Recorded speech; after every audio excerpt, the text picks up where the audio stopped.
pasiruošti. Einant į prekybų centrą, susipažinti su moterimi, tiesiog gatvėje. Su manim yra Guda.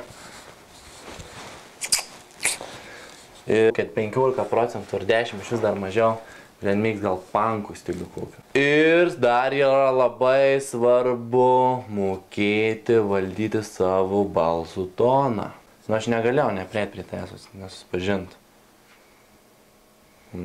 Man įdomi, tu esi pasakok apie save. Ne, čia turi būti tavo trumpas kažkoks papasakojimas arba tiesiog pakomentavimas. Ar save ir šaukį įdėgi į savo viliojimą, tai tu praktiškai supranti, kaip įsivaizduok. Raketa, kuri plaukioja vandenyje, ne, yra ir valtis. Ir esi vienas su valtim, o tu išmoksi šaukti ir sėdi į raketą.